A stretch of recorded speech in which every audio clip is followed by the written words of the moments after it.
Today's Q&A is about D and DE. And the question is, what's the difference between food that's marked D for dairy and those marked DE, which stands for dairy equipment? And sort of related to that is, how come some foods are marked D and aren't marked DE? They're marked D and they have no dairy ingredients. Why do they just mark it DE? Okay, so the first thing to know is, sometimes it looks like all the ingredients seem like they're parv, but actually some of those ingredients are really milchigs. For example, not everybody realizes that whey and casein and lactose are dairy ingredients.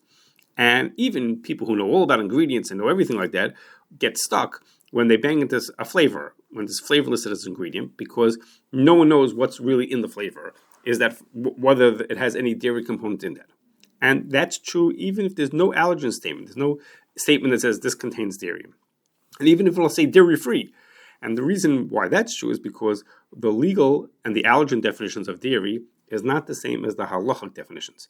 And in brief, people are allergic to proteins, but sugars and fat, part of milk, are not something that people are allergic to as a rule. And those are still halachically milchig. So like butter oil is a fat, and people wouldn't be allergic to it, but it would be definitely milchigs. And also there are some things that by law are considered to be non-dairy, even though they come from milk. And that's like a political, financial reason why that for that law, but it has nothing to do with the din, which is of course sees them as being milchigs. So to really know whether something has dairy ingredients in it, in a lot of cases, the only way to know that is by speaking to the certifying agency, who can tell you really whether the ingredients have any dairy ingredients in them. Now, assuming that there are actually no dairy ingredients, it's completely pure ingredients. So some hashkachas will allow the companies to mark that product as DE, and that's trying to convey that it was made on dairy equipment.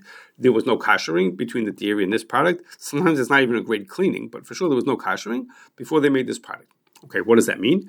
It means you can't eat this food together with meat, but you can eat right after meat. You don't have to wait 6 hours.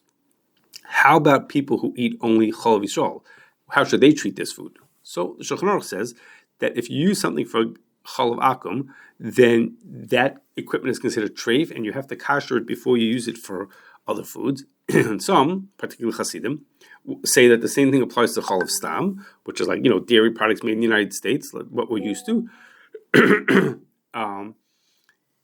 Which they, some people consider that to be heter, but Hasidim will say, no, that's chalav akum. We don't accept that. It's a chalav akum, and therefore you have to kasher it. So you should not be eating something that was made on milchig, that's DE. Others, typically non-Hasidische poskim, will say that it's only a chumrah to avoid chalav stam, because the real ikar din is that it's mutter, and therefore if you eat only chalav Yisrael, even so, you could eat foods that are DE. So this is a question a person needs to pose to their rabbi to see how they should act.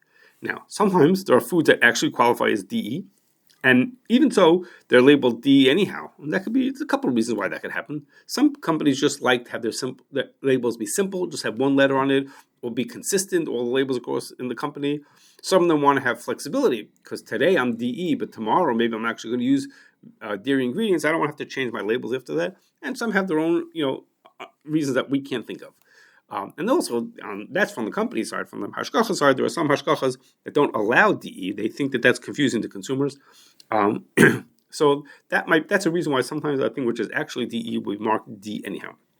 And one last point is that when you have an item that's labeled D, and you found out, let's say you spoke to the hashkacha and you found out that it's actually just DE, that's something that can change in the future. So it's worthwhile to check every so often to make sure that nothing's changed and the item is still really DE.